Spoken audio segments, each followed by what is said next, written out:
H pylori का नाम आप सबने सुना होगा। आइए जान लेते हैं कि एच पाइलोरी की ट्रांसमिशन किस तरह होती है, ये हमें किस तरह मुंतकिल होती है, हमारे बॉडी में आ जाती है, इन्फेक्शन कैसे काज करता है और एच पाइलोरी को तशखीस करने के लिए, डायग्नोस करने के लिए कौन कौन से टेस्ट परफॉर्म किए जाते हैं और एच पाइलोरी है क्या चीज़ जान लेते हैं। व्यूअर्स, एच पाइलोरी जो है ना, ये एक बैक्टीरिया है, ठीक है, एक जरासीम है, माइक्रो ऑर्गेनिज्म है, जिसकी वजह से हमारे मैदे के अंदर, स्टमक के अंदर जख्म पड़ जाता है, अल्सर बन जाता है, पेप्टिक अल्सर बन जाता है, ठीक है। अब ये बैक्टीरिया हमारे बॉडी में दाखिल किस तरह होती है, ट्रांसमिशन किस तरह होती है, या एक बंदे से दूसरे बंदे में कैसे ये ट्रांसफर होती है। इसकी जो ट्रांसमिशन होती है through contaminated food and water. अगर हम गंदा खुराक करते हैं या गंदा पानी हम पीते हैं, तो अगर उस गंदे खुराक में, उस गंदे पानी में ये बैक्टीरिया है, तो इस गंदे खुराक या गंदे पानी पीने की वजह से ये बैक्टीरिया हमारे बॉडी में चली जाती है, हमारे स्टमक में आ जाती है और वहां पर स्टमक अल्सर काज कर देता है।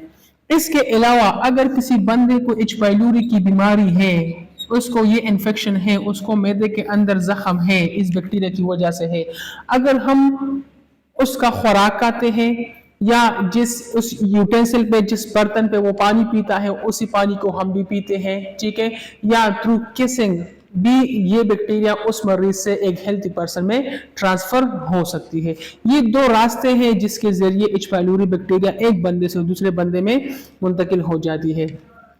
अब एच पाइलोरी की वजह से जो मैदे के अंदर जो जख्म होता है, पेप्टिक अल्सर जो होता है, उसको तशखीस करने के लिए एक तो ब्लड टेस्ट किया जाता है, ठीक है। हम करते क्या है कि मरीज से ब्लड लेते हैं, खून लेते हैं और उसी खून में हम एंटीबॉडीज को देखते हैं कि आया इसके अंदर एच पाइलोरी है कि नहीं है।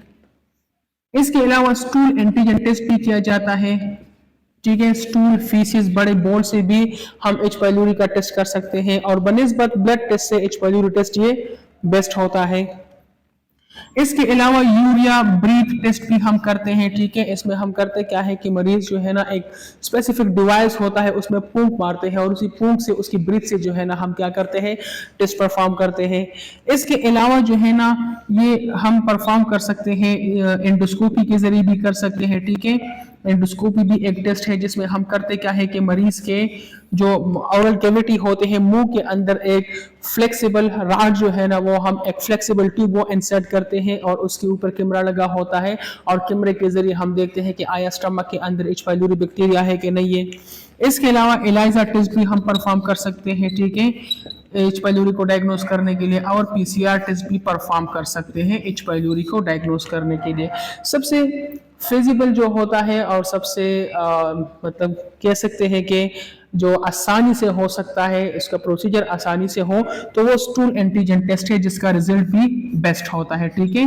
इसके अलावा यूरिया ब्रीथ टेस्ट भी हम परफॉर्म कर सकते हैं, लेकिन रूटीनली जो है ना, स्टूल एंटीजन टेस्ट ये कंसिडर किया जाता है और ये रिकमेंड किया जाता है प्रैक्टिशनर से, डॉक्टर से, और ये हम परफॉर्म करते हैं। डियर व्यूअर्स, ये शॉर्ट सी वीडियो थी, अगर आपको अच्छी लगी है तो इसको लाइक करें और इसको शेयर करें। Thank you so much.